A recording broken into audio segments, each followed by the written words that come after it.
Here's your Storm Track 7 forecast.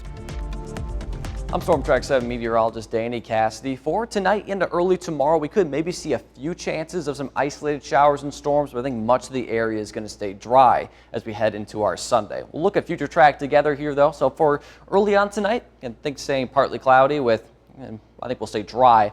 As we head through the overnight hours, again, could see some isolated showers, maybe a rumble of thunder or two. Some of these, since we have a lot of moisture to work with, could maybe see some brief downpours at times, but again, I think it's going to be very isolated, at best.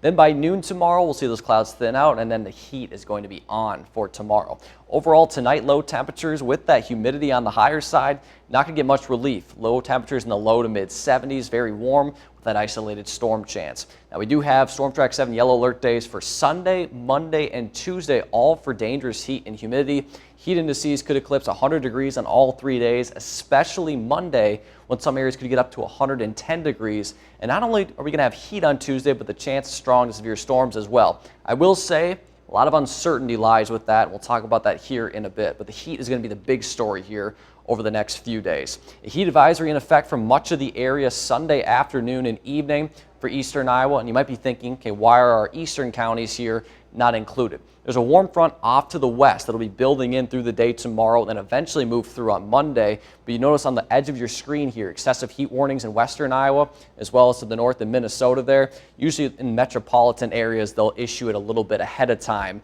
just because of that population density. But you're noticing that excessive heat warning on the edge of the state, that'll continue to build. And not to say we're going to for sure see excessive heat warnings, but we might see some issuance of that. At the very least, though, there will be heat advisories for at least Monday and possibly Tuesday as well. Here's what that forecast heat index looks like tomorrow. Some areas could feel like up to 105, Monday up to 110, and I would not be shocked if we see enough sunshine that some isolated spots could get over 110.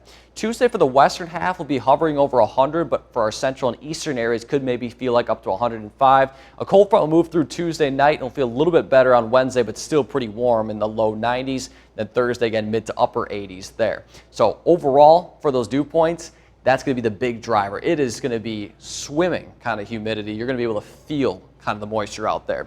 Mid 70s tomorrow and Monday, and maybe could even reach the upper 70s. So while the temperature might not be as warm as maybe we expect, the humidity is just going to drive up that feels like. So I think no matter what, that feels like is going to be the bigger kind of thing to look at for what it actually feels like out there. Tuesday will be in the low to mid 70s, and again, we'll gradually decrease the humidity Wednesday and Thursday, but there will be a lot more relief on the way Friday as we head into the start of September. Overall for the day tomorrow, high temperatures for the most part will be in the lower 90s, maybe an upper 80 in Dubuque and Decorah. We'll see more cloud cover to start and then more sunshine in the afternoon and evening, and not much relief from the wind, only about 5 to 15. Now on to that severe weather risk. So you notice most of eastern Iowa under that level 2 risk, but off to our east, we're seeing it really stretch through many portions of the Great Lakes. And you might be wondering, why is this kind of clipped off from the rest of the area? Well, that's Canada.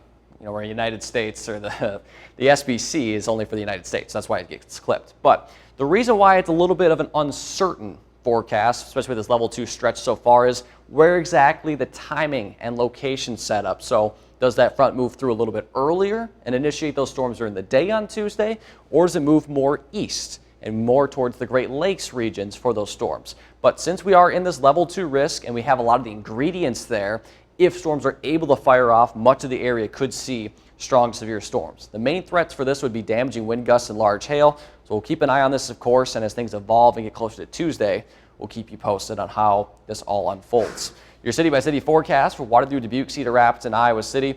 So again, those temperatures are going to get close to 100 on Monday, low to mid-90s on Tuesday. Wednesday and Thursday, a little bit of relief, but still pretty warm and muggy. Mid to upper 80s there for temperatures and dew points in the upper 60s. Then for Friday, temperatures for the most part in the 70s, maybe a few low 80s. Same with on Saturday. Then as we turn the calendar to September, looking very nice with temperatures in the mid to upper 70s.